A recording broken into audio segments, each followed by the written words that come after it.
Welcome to People's Through the HR Lens, our comprehensive market update that looks at the leading HR trends that are impacting the Australian workforce. I am Leanne Lazarus, Recruitment Manager here in our People to People Brisbane team.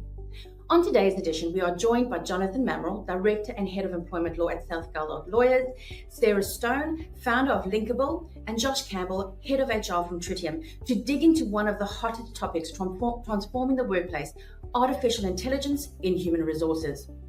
What's really happening with AI in HR beyond ChatGPT and Copilot? Will AI actually replace jobs or simply change how we work? And what are the legal and ethical landmines should HR leaders watch for? If you're in HR, people leadership, or just curious about the future of work, this is a conversation you cannot afford to miss. Artificial intelligence is increasingly shaping how businesses operate, transforming processes, procedures, and even the way we think. HR is no exception, with adoption already visible in resume screening, interview note-taking, onboarding, learning and development content creation, engagement initiatives, and predictive analytics for workforce planning. At our recent Brisbane HR Forum, this was a central focus, where we brought together a strong panel to share insights on how AI is being applied across the HR function and what it means for the workforce of tomorrow. Despite its promise, the path to successful adoption is far from straightforward. A recent MIT study, a Gen AI Divide, State of AI in Business 2025, revealed that the real challenges are not technical, but organizational and human. Even more striking, it found that 95% of businesses' AI projects are failing to deliver meaningful results, a pattern consistent with previous large-scale technology transformations. To unpack these findings and discuss what they mean for HR and beyond, we are joined today by Jonathan Mamaril, Sarah Stone, and Josh Campbell. Welcome, everybody. So we'll start off today with Sarah. Welcome, thank you for joining. At the recent HR Forum, we discussed AI in the workplace and what that is more than just, and that is just more than ChatGPT or Copilot. How would you describe AI to the market? Yeah. That's a great question. So really simply, I think it's a set of tools that can recognize patterns, process data at scale, and generate insights or outputs that support human work. And you're right, it's more than just ChatGPT or Copilot. You know, for me, the key is that AI is an enabler, not a replacement, and really helping people work smarter and freeing them up for time for high value human-led activities. Okay. And if we talk about that work smarter aspect of it, is it more so sort of streamlining or maybe automating things that are mundane tasks that could be done quicker with AI and freeing up people to focus on maybe more strategic or more impactful activities? Absolutely. That's what I'm seeing, and ensuring that your team are comfortable with that, bringing them on the journey and really going, what is that work that is just the repetitive, monotonous that your team actually don't love doing, and what could we actually put in place in a workflow, for example, to ensure that they're doing something more meaningful in the work that's adding more value. Okay. So if we say, based on your market sectors and focus, where's AI being used predominantly? And I'll start with you, Sarah. In terms of your interactions with the market, where are you finding it's been brought into businesses or used more? Yeah, thanks. Great question. So from a HR standpoint, AI is already being applied in recruitment and talent acquisition, as you would know, from writing job ads to initial CV screening, employee experience, from chatbots for HR queries. And I see that a lot around supporting service desk questions, again, repetitive questions, personalized learning pathways, workforce analytics, predicting turnover risks, for example, or measuring engagement trends, and then really processing efficiency. So automating, as I mentioned before, repetitive admin so HR teams can focus on culture and strategy and more meaningful work. Fantastic. Now, Josh, I know you are passionate about AI, and you're in the thick of that HR delivery from operations to strategy. Tell me about where you've seen it being used more, especially in the business itself from an HR perspective. Yeah, firstly, thanks for having me. And it's really a fascinating time to be alive and be a professional where, 20 years ago, the workplace was very different to where it is now. And we're seeing the pace of change just accelerating. And what we're finding is the enterprise tools are one step behind those personal tools. So when I talk about the personal tools, I'm talking about the ChatGPTs, the Groks, the series of the world. Those things are the market bleeding edge of AI. And what we're seeing in the industry at the moment is those tools in the workplaces being one step behind those tools. So when we talk about the candidate screenings, the data analytics, yes, absolutely, that's moving at a pace of knots. But what I'm finding in the industry at the moment is that the personal use of ChatGPT to supplement people's professional lives is accelerating faster than the enterprise tools can keep up.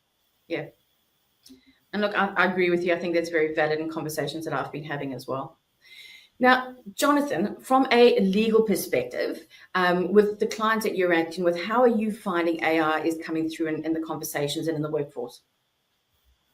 Yeah, thanks for having me again, Leanne. I really appreciate it. So there's a couple of aspects to it. So dealing with a lot of HR teams, because that's what our team mostly do, there's a couple of aspects. So the first one being that there is just a lot of complaints, grievances, applications that are now being drafted by AI, by employees, which are making HR teams' jobs a bit harder in terms of dealing with that. So that there's that aspect. And then if you go all the way through to the work that's being given from the client to ourselves as employment lawyers, we're seeing a lot more really odd work or weird work. And when you sort of query that a bit more, you find out that it's been AI generated or largely AI generated. And so that just adds another layer, really a much bigger layer on top of us for us to do that work. So let's say reviewing employment contracts or even just policies that have those layers of AI generated work on top of that makes it a lot harder. So, there's a couple of aspects to it, which makes, AI is a great opportunity, but it does create some challenges. Okay, great. So when you talk about challenges, Jonathan's just mentioned as well, what would you see as the big 3 or 4 challenges faced when implementing AI into a business? Sarah, I'll start with you. Yeah, thanks, Leanne. I think from my work with executives and, HR executives as well, I see 4 main challenges. One's the fear and resistance, which we see and hear a lot about. Employees worry about job security. If I start using this, what does that mean for me? And leaders really need to explain and unpack the why in that, process and journey and involve the team. The second's really most clients that I see lack the capacity and capability to execute AI initiatives in the business themselves.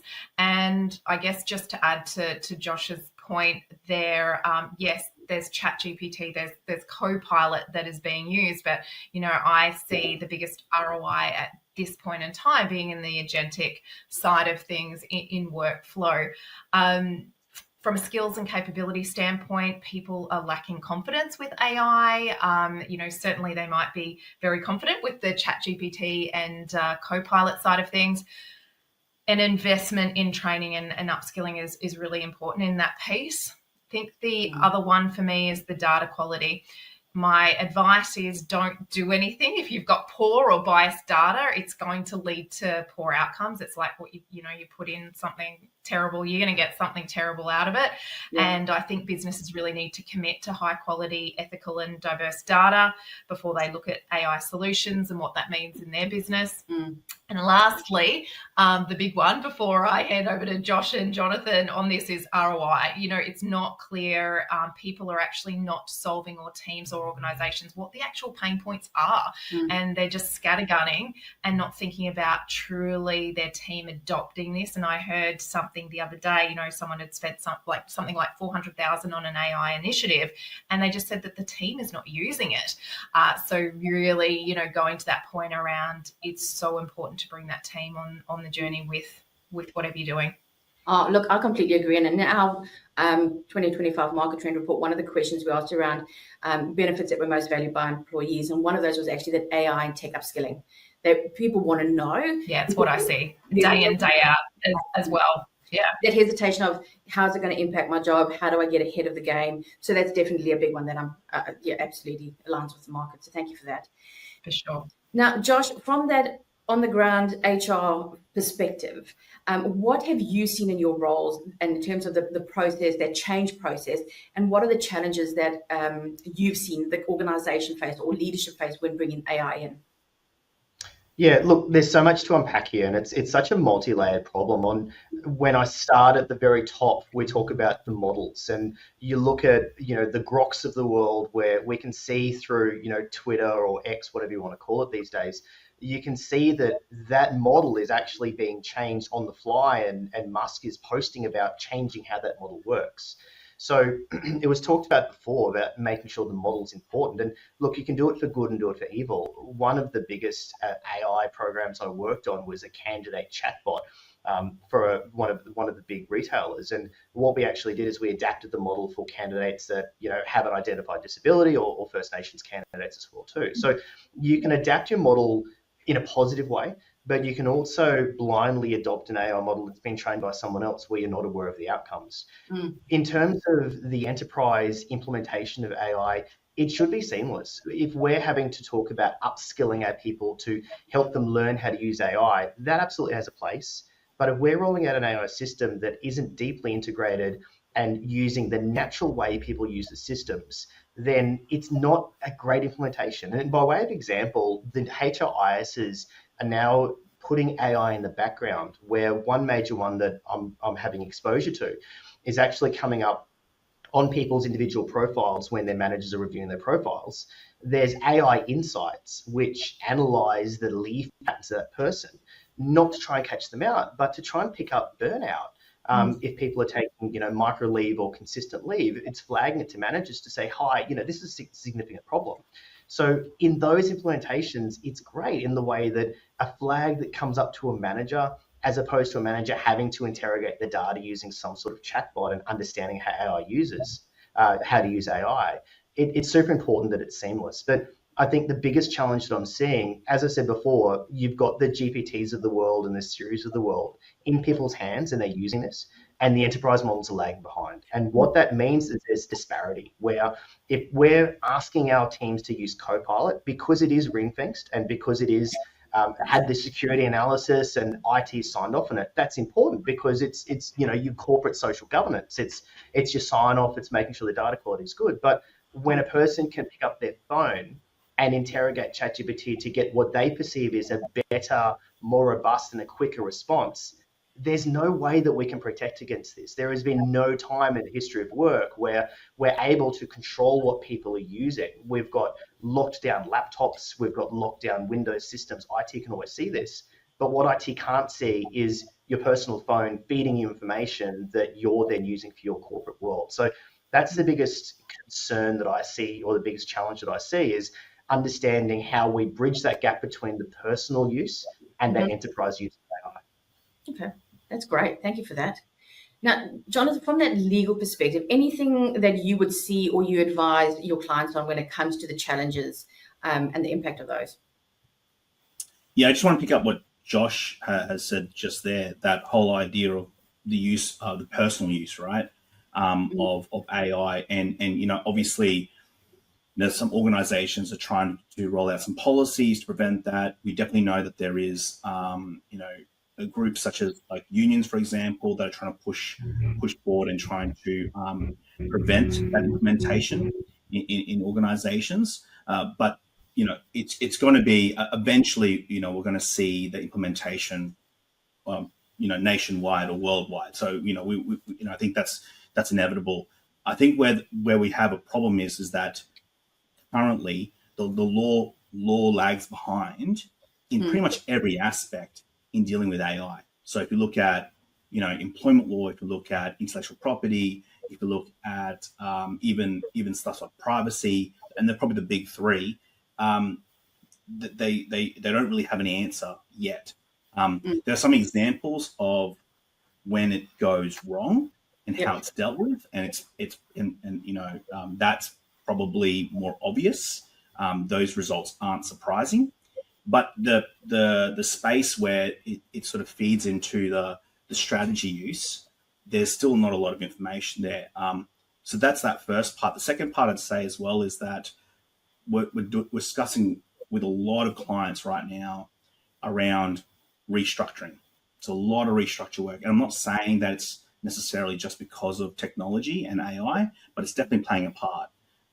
So probably the first bastion is offshoring and outsourcing, and changing positions and changing roles and responsibilities. But technology is definitely playing a part in the decision-making of organizations and how it's going to look. We already have examples where maybe some organizations went really too fast and too hard in that direction and are paying that price. But we're also seeing a lot of organizations, maybe in the mid-tier and the smaller tier, that are definitely really thinking about how they structure the organization going forward, how they're going to structure the workforce, especially around the shared services space. So, finance, marketing, administration, like those areas in particular, not so much the highly technical side yet, but those areas. And what are they going to do with that? So, yes, we're seeing a little bit in the offshoring, outsourcing space as a stopgap measure, but longer term, definitely technology is playing a part now, and will definitely play a part going forward. So they're probably the two I would say. The third one, which I've already sort of mentioned, is the I suppose the basic documentation use, and that comes from either over-reliance upon AI, not checking it, so not having the education, so that you're not able to really know what is about right, or what is right, or what is not right. It just sounds right to you. So that's a part there.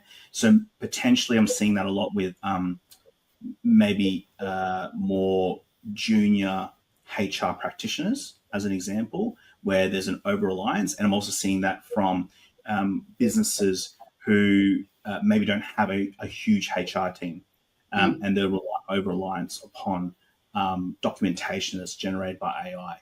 And we're already starting to see a lot of them getting unstuck on that, so the oversight, but also who do they go see, who do they talk to provide that oversight? And that's a difficult question for some of them to answer as well. And I'm just talking about sort of employment law documentation or HR documentation. I suspect it would work for a lot of other types of documentation as well. So those are probably those areas where we're seeing a lot of movement. It's probably just the most obvious movement. There's a lot more happening in the background for sure, but that's just the most obvious ones that I'm seeing, and basically the feedback I'm getting and what I'm seeing myself with the clients. Yeah. Oh, look, I agree with you. And I think Sarah hit the nail on the head, even from an enterprise AI perspective, rubbish in, rubbish out. And it's the same when you talk about AI from a personal perspective. You can't just rely on, if you're doing research on something that's got to do with, fair work, you can't just go in and put it into ChatGPT and rely on what it gives you, because it's learning based on information that's been put in. But you go to the relevant sources and get that information as well. So that's always interesting. Now, we touched on the fact a little bit earlier in terms of people are nervous. People are scared about how AI will impact their role, their job, their security. Will it take over my job, or will it help me streamline my job to be more productive, work smarter? Will my role be made redundant? And Jonathan, as you mentioned, there are companies that are doing restructures, not necessarily just based around AI, but there is an impact from that perspective. Sarah, do you think AI will completely take over people's roles? Will everything just be done by AI or technology? Tough question. So I'm not a psychic, obviously. Isn't it? Wow. Tough question. I'm not a psychic. However, I think we've got a broader issue with humanity there. Just putting that very simply. However, in my opinion, no, I don't believe AI will take over completely. Some roles, absolutely. It will transform and automate tasks, but you still need the human qualities at this point in time around judgment, empathy, creativity and leadership and the like that can't be replicated. However, what I do see is roles evolving. And that's all the data that we see also out of the World Economic Forum. You know, it's like 85 million roles will change, I think, by 2030, but there'll be 90 million new roles. So I think from my perspective and my model view of the world, the future is about humans and AI, working together with people kind of moving into higher value, more strategic activities. And we've been here before throughout time, but I think we're in another evolution of that right now with AI and people moving through the unknown as well. Correct. Oh, look, I agree with you. I mean, if you look at some roles that were always the traditional roles that are no longer in the market because they have evolved, and that wasn't due to technology or AI, it was just due to how market changed.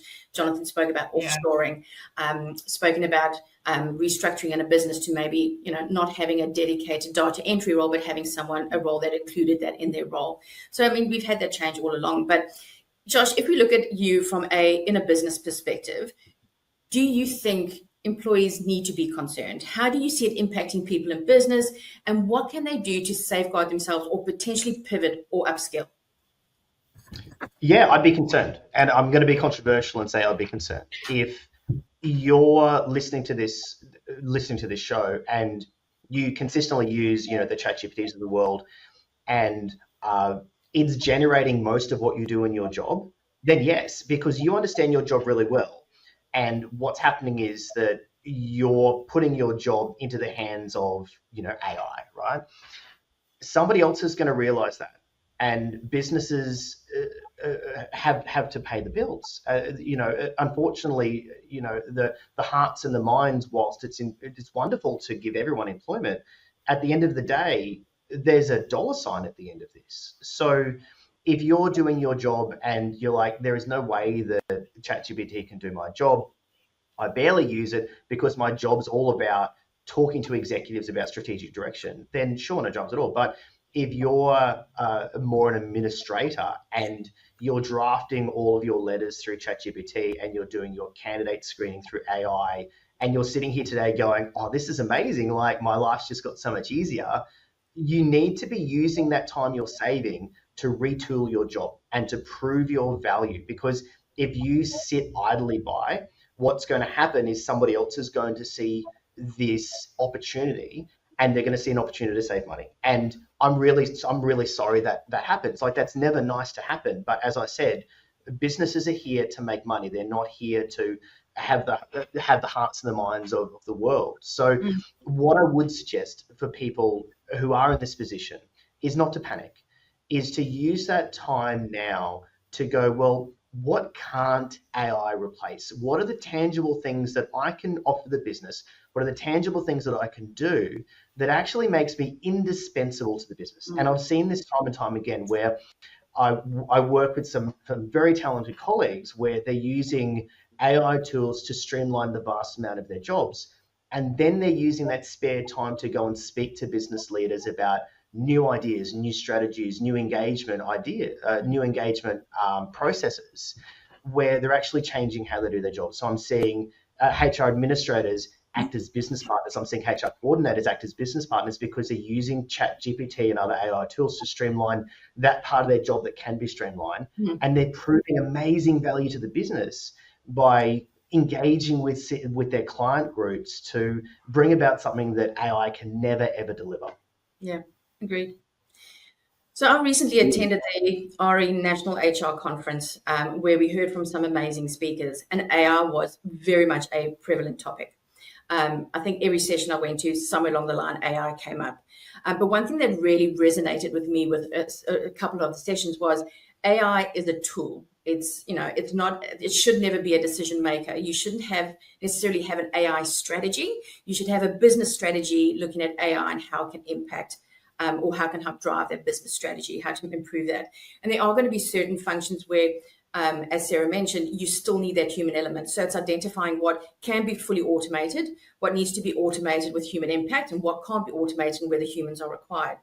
So never using it as a full decision maker, but as a tool to help make decisions. So part of that process, especially when you look at, as I said earlier, information that is out there is based off of information that's put into the system. So there's always a risk of that information not necessarily being 100% correct. So people need to do their homework. Sarah, would you agree with the sense of information that AI systems being a tool, not a decision maker, and still having that balance of what can be automated, what still needs to be human? Absolutely, I agree with you. It's exactly right.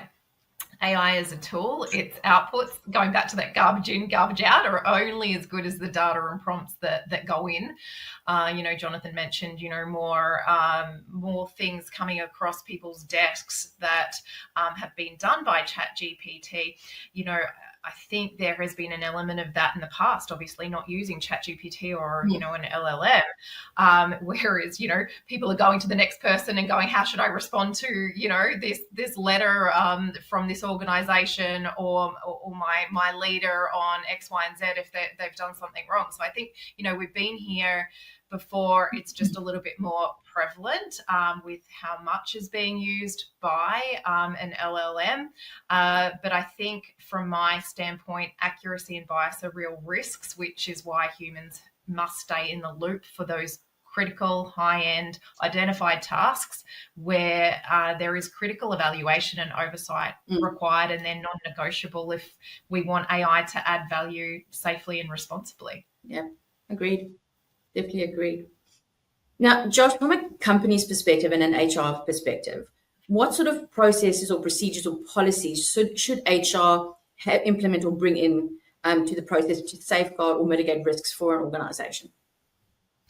Yeah, I think one of the things that's really important to remember when we're talking about process and procedures is that simply putting a process or procedure in place doesn't mean that people follow it. Humans always find the path of least resistance, like it or not. It's just the nature of who we are as an organism, right? So by simply saying you're not allowed to use your own ChatGPTs of the world is not going to stop people doing it. I mean, it'll help you mitigate the outcomes if you find that they're doing it and there's data breaches, right? But the damage is already done. So the really important advice that I can give businesses is understand how people act and why we might be using AI around the business, and then form the policy and form the framework around that. Instead of developing a framework and enforcing people to adapt to that framework, make your framework work for people. And that's one of the wonderful things about my role at the moment, is that we're rewriting how we do HR as an industry, because the tools and the technology is changing at such a great rate of knots. And one thing that we're doing is we're throwing the ball to the sky and saying, well, how could we use ChatGPT? I mean, is it such a bad thing if everyone's using it? And without a doubt, there are some use cases where it goes horribly wrong. But instead of pushing it into the dark ages and enshrining it with policies and procedures, it's much more important to build a supporting framework around it that assists people rather than hinders them. Okay, great. And Jonathan, from a legal perspective, have there been any sort of cases that have come about or have been impacted by the use of AI? And from an organization perspective, what implications can that have or risks can that have for both the people and the business? In a word, loads of cases. And you just, pop up news.com or anything like that, HR Daily, whatever, you pick up any of those things and you'll see cases where there have been applications, there have been defenses, submissions, even affidavits drafted by AI, not being checked, and has been submitted and only been really found out because maybe the judge's associate or the other side have called it out. So the answer is there's loads of cases. So as an example, there's a case, and there's so many, but there's a case, for example, called 𝗲𝗏 v. Victoria. It's a 2025 case. So basically, I mean, look, the contents of the case is not necessarily that relevant for these purposes, but basically you have a respondent's lawyer provide submissions, whole pile reports, and these are court these are submitted as court documents as evidence to represent their client. Unfortunately, there's wrong case citations. Yeah, so these case citations are referenced and they just don't exist. Yeah, hallucinating cases just don't exist at all. Obviously the other side brought this up. And so this was interrogated more. And what you found out is that there was actually a junior lawyer on the other side who had used Google Scholar. I don't know what that really is, but some AI process system that then generated these references, and they weren't checked because whether and checked by lawyers or the barrister on that matter. And they just didn't check them. So, not surprisingly, the judge wasn't very happy with this. Made sure everything was checked, so they had to go basically all back to the drawing board, but made it very clear that no matter what you use, whether it's AI or whatever you want to do, you need to have proper safeguards because there are duties to the court. So that so the judge and most cases have used the duty of the court, duty of legal practitioners as officers of the court to basically uphold, promote, and do the right thing in terms of practicing the law, which completely makes sense. So all those things completely make sense from that perspective. So again, not surprising. And there are loads, and I mean heaps, like pretty much one every 2 weeks. And that's just Australia. There's even more overseas, so it's going at a rate of knots where there are definitely documents going through to the keeper. And we can all say to ourselves, hey, it's really on the people involved to check it, but it's happening a lot. Yeah. Right. So as much as we might espouse that it needs to be checked, it's still happening. So that's one part. I want to pick up on a couple of things that Josh and Sarah have said, because I think it's quite interesting what they've said in terms of there are implications going both ways. So one way definitely is, what can we do with our roles, and that whole idea of the restructuring of a role, what happens to that role, will that role change? Definitely HR is definitely one of those areas where there's definitely going to be, there is disruption, and there's going to be a lot of changes in how they do things. But there's also a lot of pushback as well. So we are seeing a lot of organizations that are pushing back on this. But I think the reality is, Leanne, the genie's out of the bottle.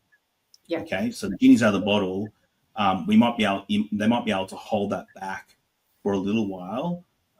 But as Josh has said, as Sarah said, people are utilizing it, whether you like it or not. And so, and I like the idea that, there's a framework, and then, AI can get into that framework. I just don't think right now that's practically going to work. It might work going forward in the future as people get more educated on that, and there's more education on what's actually out there, and also what it all sort of bases itself on. And I'm not an AI expert. I don't claim to be, and these guys are way ahead of it in terms of AI. I'm just not, but I'm seeing it more from that business perspective, from that legal perspective. I can really see the challenges that we're already seeing, and it's people think there's a simple solution to all of this, like just check your work, but it's still coming through to the keeper. Yeah. It's still going through to a court, right? It's still going through a judge, right? So as much as we say there's simple solutions, I don't think they're as simple as everyone thinks. And I also think that the legal issues with this are not just employment law. You have intellectual property, you have privacy, and none of that's caught up. None of that has caught up, and doesn't. There might be a couple of there's a couple of summits, I think, government summits, and there may be, there's a legislation, an AI legislation. We don't know just yet how that's going to work, but I expect there'll be some protectionism around that. There will be some. There will be some.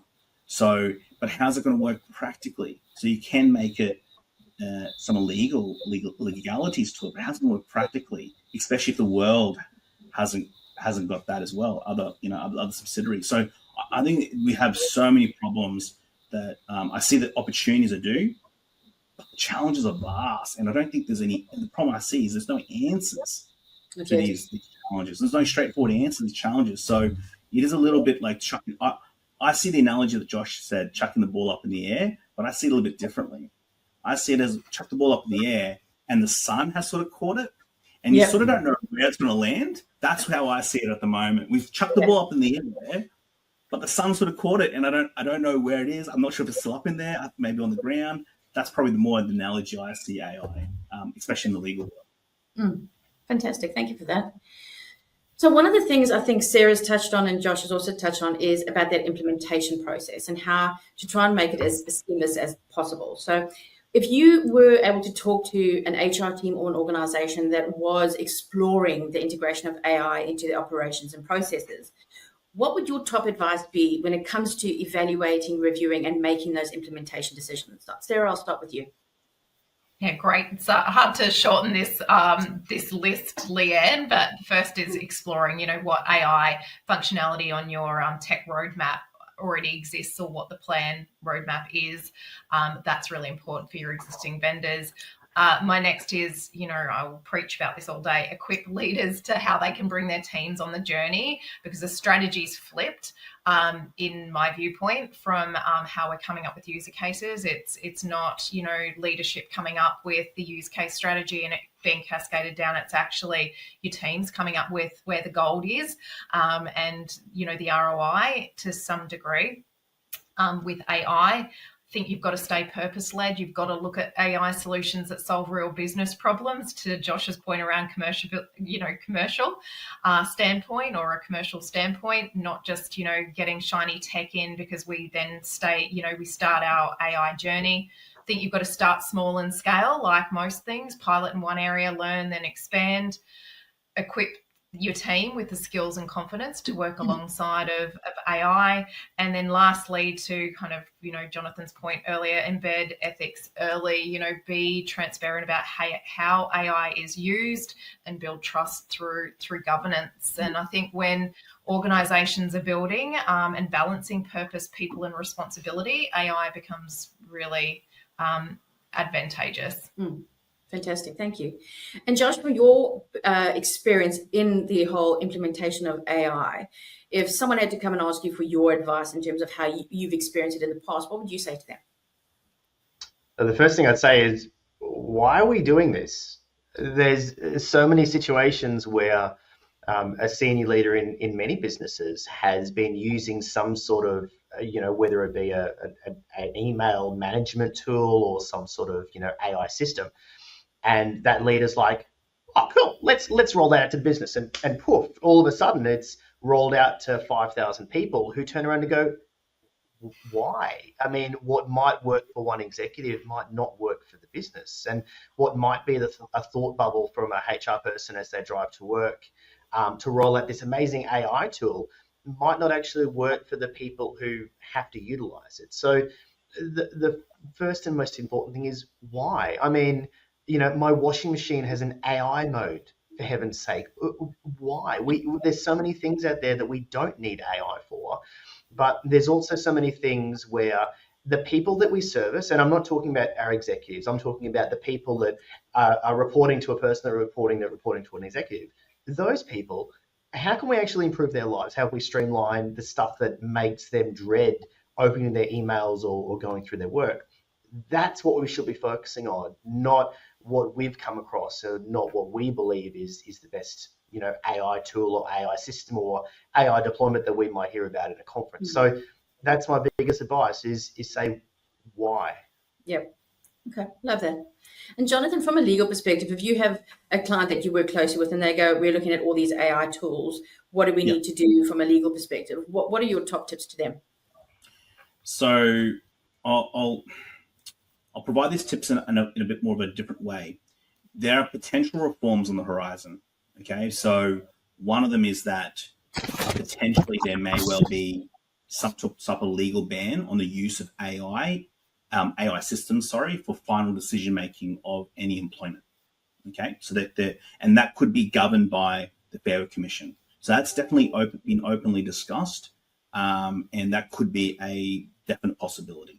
Okay, and then the other one is a requirement for disclosure regarding any AI use. Now, you're already seeing this in, for those who do a lot of tenders, you're already seeing that in a lot of tender and procurement documents, but you're probably going to see that a lot more potentially in contracts for services. So if I was to provide any tips for organizations, especially for the HR team, keep in mind that there may well be some these reforms that will affect what you're doing. So if there's a way to, and I'm not saying there's even a possibility, but if there's a way to somehow utilize AI and technology, but somehow be able to isolate that if need be.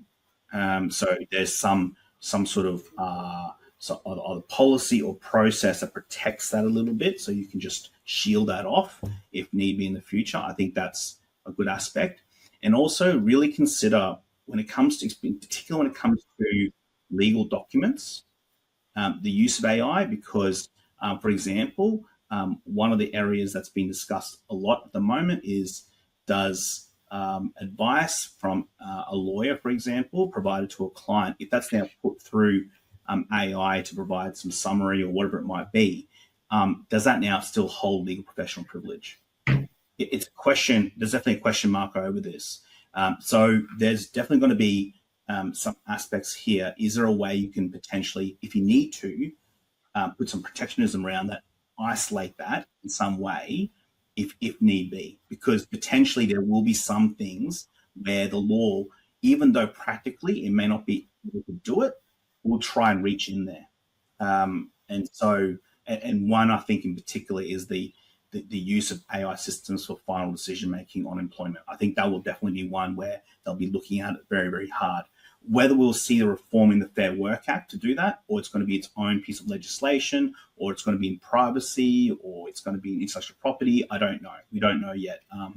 Or confidentiality, I'm not sure yet. But those are types of things you need to really be really thinking of, apart from what the guy's been saying here today. But from that perspective, thinking a little bit more medium to longer term about what this could look like, as opposed to just the shiny new things, all the things that it could do. It could buy some groceries or whatever it does. But moving forward away from that, the stuff that's actually useful, if we need to, how can we isolate that and put that away if need be? So that's going to be a challenge for a lot of organizations, especially if you're knee deep into it. But I think it's something you really need to think about. Okay, great. Thank you for that.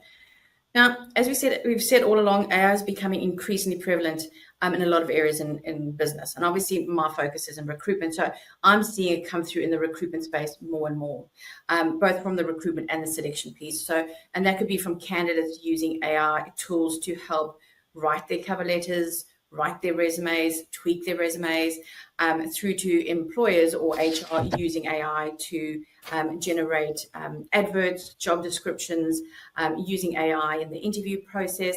And this is a growing trend. Now, most people will generally be able to see a cover letter or a resume that is AI focused and generated. But sometimes what comes out from there is not necessarily relevant or correct. So given the growing trend in the market, what advice would you offer someone looking to use AI effectively in these areas based on both from the ethical but the information perspective? Sarah? Yeah, thanks, Leanne. I think for candidates, very similar thread to what you just mentioned. AI tools like ChatGPT or Copilot can help refine resumes or prepare for interviews, but authenticity is the key. And, use AI to enhance your story, not create a false one potentially. And for employers, I think AI can make hiring more efficient and even reduce bias if applied correctly, but it should never replace the human judgment. And the best results, I think, come when AI handles the admin and the data while people make the final relationship-based decision, kind of going into the thread of what Jonathan's just mentioned. Correct. Thank you. And Josh, in HR itself, what do you see and what do you suggest or advise?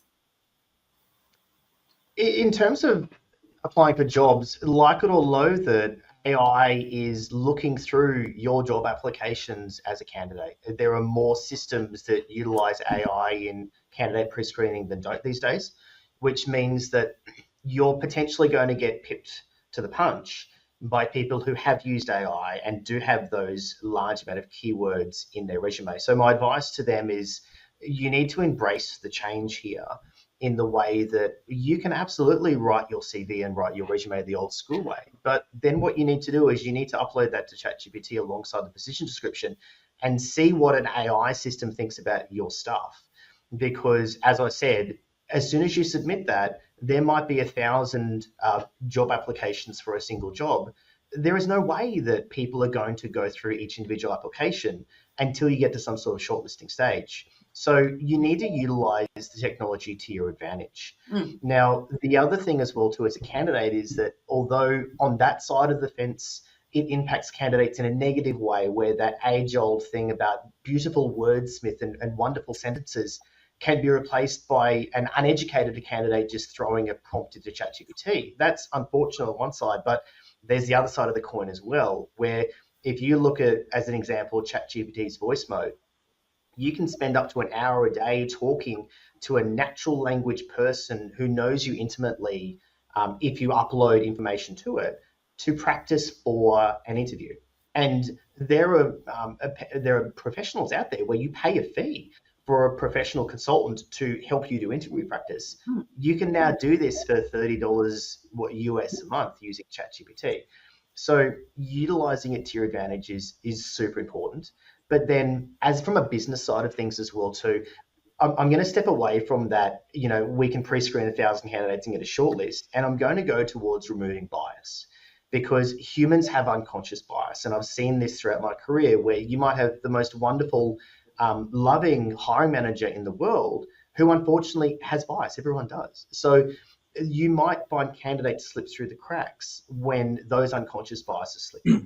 I've seen it used to great effect where AI assists managers, doesn't do the job for them, but assists managers to bubble candidates to the surface that might have not have the most perfect, keywords in their resume, or might not have the perfect spelling in their resume, but AI would be able to go through and find all of the bits and pieces of their career which would make them the perfect candidate. And there was a project that I was involved in where we did use AI augmented recruiting. Now, absolutely, there was a time saving without a doubt, but we found the retention of candidates at the 6 and 12 month mark who were AI recruited was higher, almost 2 times higher than candidates that were recruited by a traditional interview. And data speaks for itself. You can't get away from the fact that we can use this to our advantage in ways that you might never would have thought. Yeah. Okay. Be honest, I never thought about the perspective of being able to practice interviews using AI. And I know there's a few people that have AI personal assistants for their lives. So that makes perfect sense. Jonathan, from your perspective, from a legal perspective, what are your thoughts? Can I answer this in a slightly different way? Yep, because absolutely. I do agree with what Josh is saying, but I also put a bit of a twist on it, right? So there's, in the world of AI, in the world of all this AI generated stuff, is there now an opportunity now for those who put a bit more authentic self, a bit more of their genuine selves in these applications, in the content that they write? And what I mean by that is, because everyone is using AI, is there going to be an opportunity now for people to really, especially those who are more inclined, to show their personality, show their storytelling ability, and let that shine? Now, I understand for those who are not as strong in that area, it might not be great, but for those who are, I suspect there's going to be potentially an opportunity there to sort of push that narrative, especially from a recruitment perspective. So I would just, I sort of take the example of blacksmiths, right? There basically isn't any, but there's like 1 or 2 around the area that I live in Brisbane on the north side.